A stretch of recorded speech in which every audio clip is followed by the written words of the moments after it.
Hey guys, today I'm going to be showing you the AliExpress Ding Sound quick release hub for your steering wheel. I originally brought this because I spent a bit of money and got myself a nice Hitman style steering wheel. It's a replica but still not exactly cheap. These suffer massively, like a lot of other wheels, with UV damage, and they develop cracks around the clear area. So I wanted to go and do something about that to protect it and make it last longer and keep it looking nice.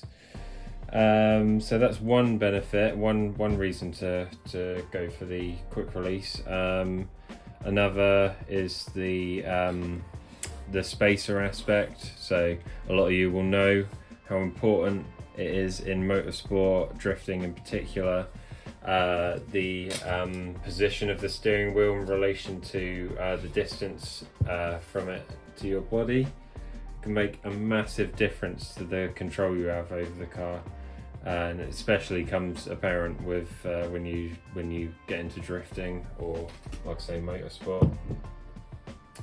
There are other benefits. I'm sure you know all about that if you're doing the research into looking into getting one of these.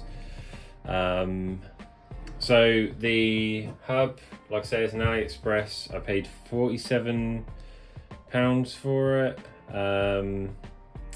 It is quite a bit cheaper than the equivalent, the other models, like the NRG.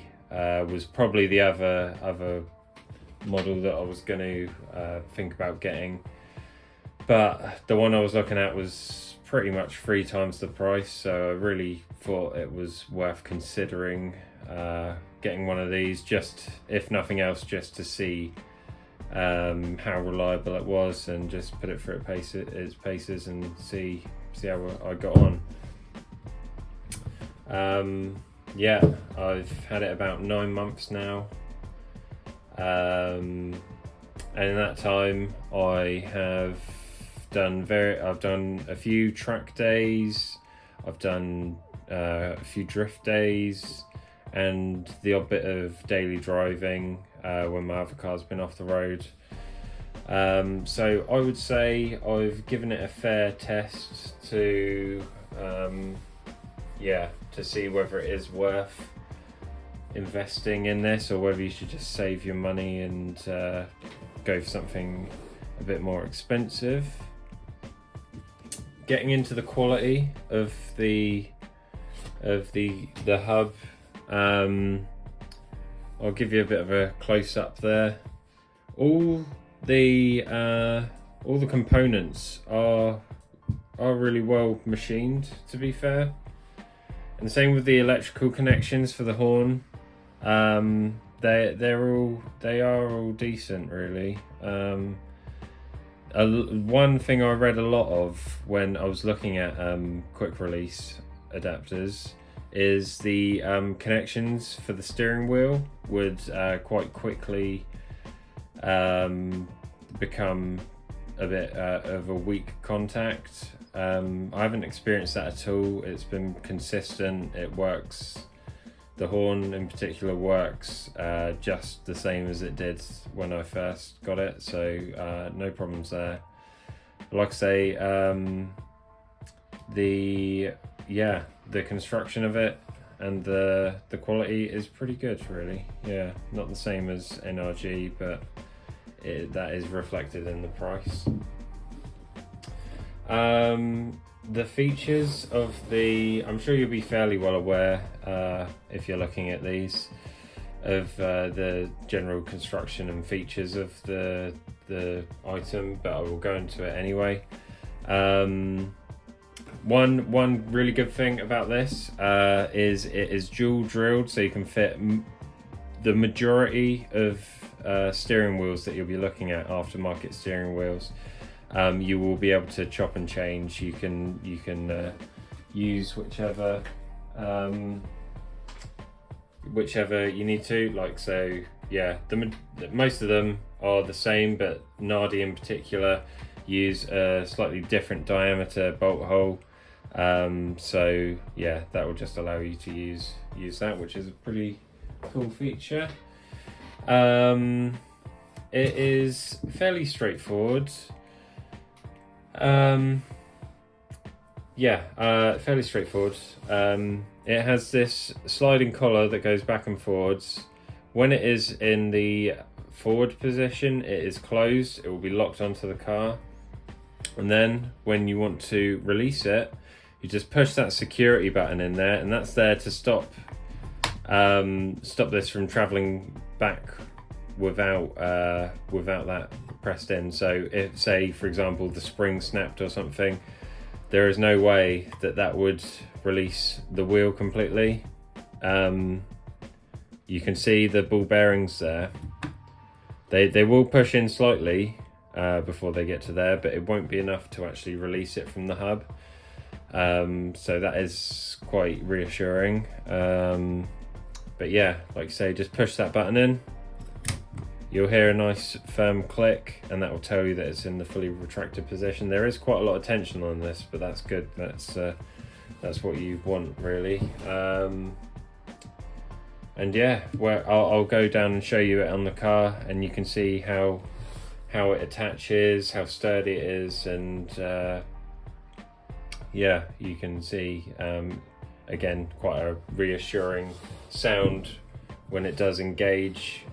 Yeah, it's fairly straightforward. My opinion on it, I'm fairly happy with it, really. I was a bit unsure, like I say. The general sort of concern I had was that it would work for maybe a month or two and gradually start getting looser on the hub, but I haven't experienced any of that. It's been pretty consistent. It's very sturdy. It was when I got it, and after 9 months it's still just as sturdy. So in my opinion, that is a fair test to say whether it's up to the job or not, and yeah, it gets the thumbs up from me. So that's about it for the review as such. I'll take it down and show you it on the car and see it in action. So I've just found a gap in the lovely British rain to come down to the car and just talk through the rest of it. Got the other half of the hub there, and the same story. Quite nice quality, well machined, and same with the electrical connections there as well on the inside. There's a small dimple there, don't know if you can see that, just underneath that silver bolt, to tell you that is the top of the steering wheel. So when you come to align the wheel and actually fit it, I'll give you a rough idea where you will be turning it to engage the ball bearings. And yeah, that's pretty much it. One thing I will say about these adapters, just zoom out a bit there. I see a lot online, people getting the wheel, engaging it and spinning it as hard as they can until they get the ding sound, and you really don't need to do that, because no matter how hard you turn it, when those ball bearings align with the correct dimples in that hub, they will the collar will release anyway, so it really doesn't matter. All you're going to be doing is applying force and slowly wearing out these dimples. And as you can see, I've treated mine quite carefully, and it is more or less, you can see pretty much just wear of the ball bearings running around there, so there isn't really any wear on those. But I'll go ahead and fit mine. So you'll just want to give it a nice firm push. I always start it just before the bolt there, and there you go, give it a turn until it dings in place, and that lets you know that it's fitted correctly. And then when it's fitted, I'll just turn the key, make sure the steering lock doesn't engage. You can There is no free play in that at all, whether it's turning or front and back. There is nothing at all, and that is exactly what you want, really. So again, as I said earlier, it's just a push on that button and then pull it towards you and off it comes. And yeah, that's pretty much it. I'll just show you the horn working as well. So like I say, no problems here really. It operates, it's been consistent, it operates as it should do for the whole time I've owned it. So hopefully that's given you all the information you need to decide whether one of these is going to do the job for you, or whether you're going to go for a more expensive option. So I hope you enjoyed the video. If you liked it, then please like and subscribe. I'm going to be doing quite a few of these review videos if it generates any interest. And I might do things like drift days and car reviews maybe, depending if people want to see it, then I'll do it. But until then, see you next time.